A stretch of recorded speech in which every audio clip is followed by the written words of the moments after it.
आणि आता पाहूयात एसटीच्या कथा आणि व्यथा।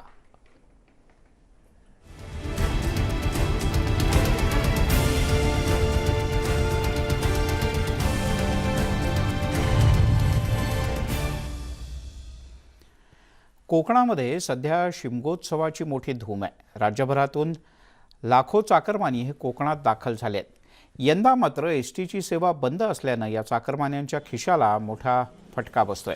चाकरमान्यांना आपल्या घरापर्यंत पोहोचण्यासाठी खाजगी वाहतुकीचा आसरा घ्यावा लागतोय। या खाजगी वाहतूकदारांकडून प्रवाशांची मोठ्या प्रमाणात लूट सुद्धा होते। रत्नागिरी जिल्ह्यातल्या खेड बस स्थानकातून काही निवडक ठिकाणीच एसटीच्या बसेस सुरू आहेत, बाकी सगळ्या बंद। खेड आगारातून सध्या खेड चिपळूण, खेड दापोली याच फेऱ्या आहेत। चालक आणि वाहकांच्या उपलब्धतेनुसार होळीसाठी 4 ते 5 वाढीव फेऱ्या सोडण्यात आल्या, मात्र त्याकरता चाकरमान्यांना तासनतास वाट बघावी लागते। वावरांची तर हालत विचारूच नका। एक तर गरमी, किती अंश गरमी आता 41 डिग्रीवर आलेलं आहे काम, आणि लोकांचे हाल किती। एक तर ट्रेनचे हाल बघा काय आहेत ते, ट्रेनला बसायला जागा नाही आणि तिकीटं पण नाहीत। सरकारला हेच सांगायचं आहे की लवकरात लवकर त्यांचा निर्णय करून टाका एसटी कामगारांचा। एसटी बंद असल्यामुळे तर हाल तर होणारच, कारण टायमिंगचा वगैरे एक तास वेटिंग करावं लागतं आहे लोकांना। अगोदर कसं त्या टायमिंगवर निघत होते, आता कसं आहे कधी गाडी आहे कधी नाही ते काय सांगता येत नाही। त्याच्यामुळे लवकरात लवकर संप मिटवा आणि रेग्युलर सुरू व्हावी।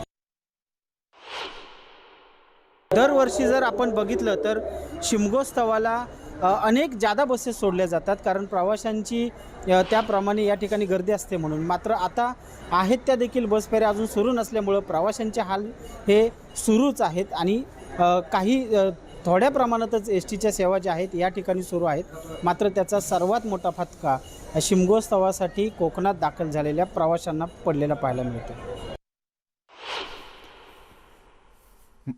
बातमी आहे परभणीतून। परभणीमध्ये सुद्धा एसटी पूर्ण क्षमतेने रस्त्यावर आलेली नाही, त्यामुळे प्रवाशांना खाजगी वाहनांशिवाय पर्याय नाही। त्यात खाजगी वाहतूकदारांच्याकडून प्रवाशांची मोठ्या प्रमाणात लूट होत असल्याच्या तक्रारी प्रवासी सातत्याने करतात। परभणीमध्ये 350 पैकी फक्त 120 कर्मचारी कामावर आहेत। महामंडळानं 11 खाजगी कर्मचारी सुद्धा सेवेमध्ये तात्पुरत्या स्वरूपात घेतलेत, त्यामुळे जिल्ह्यातील तालुक्याच्या सुद्धा मार्गांवर एसटीची वाहतूक हळूहळू सुरळीत होईल अशी अपेक्षा आहे। पण ग्रामीण भागामध्ये वाहतुकीसाठी प्रवाशांना खाजगी वाहनावरतीच अवलंबून राहावं लागतंय।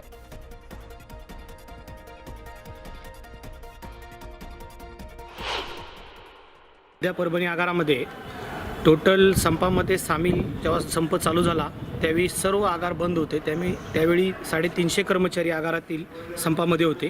त्यापैकी आत्ता 120 कर्मचारी हे आगारात हजर झालेले आहेत। आणि जेव्हा संप चालू आत्ता होऊन टोटल 25 बसेस ह्या ऑन रोड झालेल्या आहेत, आणि त्यामधून परभणी आगाराला दिवसाचे 6.5 ते 7 हजार किलोमीटर ऑपरेट होऊन उत्पन्न हे 2.25 ते 3 लाखाच्या दरम्यान येत आहे। तिकडे ऑटो चालक मनमानी पद्धतीनं तिकिटाची वसुली करतात असा आरोप प्रवाशांनी केलाय। एसटीच्या तिकिटाला जिथे 300 रुपये मासिक खर्च यायचा, तिथे आता प्रवाशांना 1000 रुपये किंवा त्याहीपेक्षा जास्त पैसे मोजावे लागतात। त्यामुळे रोजंदारीवर काम करणाऱ्या कामगारांवर याचा मोठा परिणाम झालाय। काय वाहनच नाही, ऑटो प्रायव्हेटच वाहन आहे। सकाळी जर आलं तर 2-4 तास थांबावं लागते, भरती झाल्याशिवाय जाता येत नाही। 5 रुपयाचा फरक। ओके, पण रेग्युलर ऑटो तरी चालायला का नाही? टाइम लागते ना ऑटोला, टाइम लागते, पुन्हा भरती वस्तू थांबावं लागते। एकट्यासाठी ऑटो सुरत नाही। एस टी म्हणजे आली की हात दाखवून बसणं सोपं आहे। तरोड्यामधून आम्ही डेली येते वेळेस 3-4 माणसं आम्हाला त्या नियमाने म्हणतात पोलिसांनी बसवा, त्या नियमामध्ये आम्हाला परवडत नाही।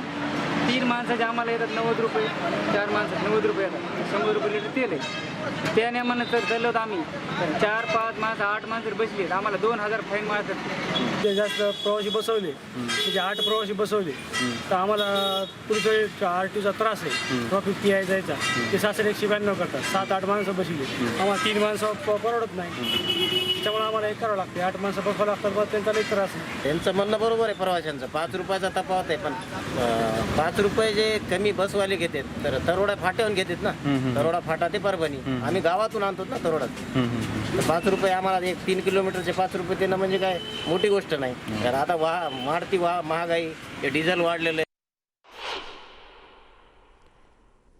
तिकडे नाशिक जिल्ह्यातल्या मनमाडमध्ये काहीसा दिलासा देणारं चित्र पाहायला मिळत आहे. मालेगाव, येवला, मनमाडसह इतर काही ठिकाणी कामावर रुजू होत आहेत त्यामुळे एसटीच्या फेऱ्यांमध्ये वाढ झाली आहे. इकडे मनमाडचं बस स्थानक पुन्हा एकदा प्रवाशांनी गजबजून गेलं आहे.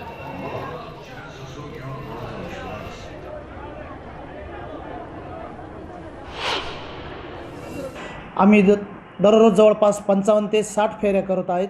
त्याचप्रमाणे इतर विभागातील देखील 120 ते 130 फेऱ्या मालेगाव आगारातनं जात आहेत. मालेगाव आगार आणि इतर विभाग यांचे मिळून जवळपास 175 ते 80 फेऱ्या होत आहेत. त्याचप्रमाणे आम्ही या फेऱ्यांच्या माध्यमातून प्रवाशांना पुणे, नगर, पाचोरा, धुळे, जळगाव, नाशिक, सुरत या ठिकाणी सेवा देत आहेत. समितीचा जो अहवाल होता तो आम्हाला पहिलेच माहीत होता कारण त्यांना पहिलेच त्यांच्या मनात होतं यांचं विलिनीकरण करायचं नाही आहे. त्याच्यामुळं अनिल परब साहेबांनी पण सांगून दिलं की आम्हाला यांचं विलिनीकरण करायचं नाही पण आम्हाला ह्यांच्यावरती कालही विश्वास नव्हता आणि आजही विश्वास नाही आहे. आमचा विश्वास आहे फक्त न्यायदेवतेवर विश्वास आहे आणि आमचं जे दैवत आहे गुणरत्न सदावर्ते साहेब आम्हाला जोपर्यंत सांगत नाही की तुमचं पुढचं काय नाही जो आम्हाला किंवा कोर्ट निर्णय देत नाही तोपर्यंत आम्ही कुणीच कामावरती जाणार नाही. 24 लोक आमचे आत्तापर्यंत मृत्युमुखी पडलेले आणि इथं जगणं मुश्किल झालेलं आहे. आता परिस्थिती हाताच्या बाहेर जायला लागली आमच्या सर्व कामगारांची. प्रवाशांची हेळसांड होती. याला जबाबदार कोण आहे? प्रशासन आहे. आम्हाला हौस नाही संप करणे दुखवटा करण्याची. याचा कुठंतरी शासनाने विचार केला पाहिजे. त्याच्यामध्ये जो संभ्रम निर्माण आणि तुम्ही कामावर आल्यानंतर तुमच्यावर डिसमिस आणि बडतर्फ झाला असेल तर तुम्हाला पुढे अपील करावं लागेल म्हणजे नोटीस झाल्यानंतर मग तुम्हाला त्याच्यावर निर्णय घ्यावा लागेल. परंतु यांनी जर सर्वांना ह्या कार्यवाही मागे घेऊन 0 कारवाई दाखवून सगळ्यांनी हजर करून घ्यायचा राहिला असतं तर सगळे गेले असते. परंतु आमचा त्याच्यावर विश्वास नाही. आम्ही विलिनीकरणावरच काय ठाम आहोत. तिकडे अमरावती जिल्ह्यामध्ये देखील एसटी महामंडळाच्या आगारासमोर एसटी कर्मचाऱ्यांचं आंदोलन अजूनही सुरूच आहे. शासनानं तातडीनं तोडगा काढावा अशी मागणी एसटीचे कर्मचारी करत आहेत. एसटी कर्मचाऱ्यांचं आंदोलन सुरू असल्यानं नाईलाज असतो तो प्रवाशांचा. त्यांना खाजगी बसमधूनच प्रवास करावा लागतो किंवा अन्य वाहनांच्या पर्यायाचा विचार करावा लागतो. खाजगी बस चालकांनी सुद्धा बसचं भाडं अव्वाच्या सव्वा वाढवून ठेवलं आहे. त्यामुळे अमरावतीहून नागपूरला जायचं असेल तर प्रवाशांना 500 ते 600 रुपये मोजावे लागत आहेत. यामुळे प्रवाशांमध्ये नाराजीचा सूर आहे. शासनानं तातडीनं एसटी कामगारांचा संप मिटवावा अशी सर्वसामान्य लोकांची मागणी आहे. अशाच काही प्रवाशांची बातचीत केली आमचे प्रतिनिधी संजय शेंडे यांनी. गेल्या 4 महिन्यापासून एसटी महामंडळाचा संप जो आहे तो संप अजूनही सुरूच आहे. एसटी महामंडळ विलीकरणाच्या मागणीवर कर्मचारी ठाम आहे. मात्र सरकारकडून कुठलाही तोडगा निघालेला नाही आहे आणि त्यामुळं जे सर्वसामान्य प्रवासी या प्रवाशांना एसटी बसस्थानकाच्या बाहेर जे ट्रॅव्हल्स आहे या ट्रॅव्हल्सने प्रवास करावा लागतो. मी अगदी एस टी स्टँडच्या बाजूला तो आपण पाहू शकतो. या ठिकाणी प्रवासी या ठिकाणी बसची वाट पाहत आहे आणि या ठिकाणून खाजगी बसेसची वाहतूक जे केली जाते. मात्र आता खाजगी वाहतुकीचे जे बस भाडे देखील काही जे वाहक आहेत यांनी वाढवलेले आहे. आपण काही नागरिकांसोबत बोलू. मला सांगा भाऊ तुम्हाला कुठल्या गावाला जायचं आहे आणि सध्या काय भाडं आहे एस टीचं? मला वरुडला जायचं आहे. जवळपास 300-350 रुपये वरुडचं प्रायव्हेट वाहन वगैरे जे भाडं आकारते. एस टी बसचं जवळपास 150पर्यंत एस टीचं भाडं आहे. मला सांगा तुम्हाला कुठल्या गावाला जायचं आहे आणि साधारणतः काय भाडं आकारलं जातं आता? साधारणतः म्हणजे आता मला नागपूरला जात होतो आणि साधारणतः भाडं म्हणजे 3 पट भाडं प्रायव्हेट बस वगैरे वापरतात आणि एवढे दाबून ते लोक भरतात. म्हणजे इकडे कोरोना चालू आहे आणि कोरोना काळामध्ये सोशल डिस्टन्सचं पालन याच्यामध्ये केलं जात नाही. दाबून दाबून लोक भरल्या जातात आणि त्याच्यानंतर विषय असा का 4 महिन्यापासून जे आंदोलन चालू आहे महामंडळाचं, आम्हाला शासनाला विनंती आहे एक सामान्य नागरिक म्हणून की त्यांनी लवकरात लवकर तोडगा काढावा आणि जे सामान्य जे लोक यांना जो त्रास होतो तो त्रास कुठेतरी मिटेल हे नक्की. खाजगी बसेस मिळत आहे पण ते भाडं खूप घेत आहे, म्हणून शासनाला अशी विनंती आहे की एस टी महामंडळ पुन्हा चालू करावी. काही गोरगरीब जनतेची एस टी महामंडळ आहे, सर्वसामान्य माणूस त्यामध्ये आपलं ये जा करत असतो, पण अशा एस टी महामंडळाला वेटीत धरून हा काही बरं नाही, म्हणून एस टी महामंडळाचा संप हा तात्काळ आपण नील करावा. प्रोड्युसर सागरचा संजय शेंडे, न्यूज 18 लोकमत. तेव्हा कर्मचाऱ्यांच्या तर व्यथा आहेतच, पण सर्वसामान्य प्रवाशांच्या सुद्धा व्यथा खूप साऱ्या आहेत. यासोबतच दिवसभराच्या बातम्यांमध्ये एक छोटासा ब्रेक घेऊया, लगेचच परत येतोय.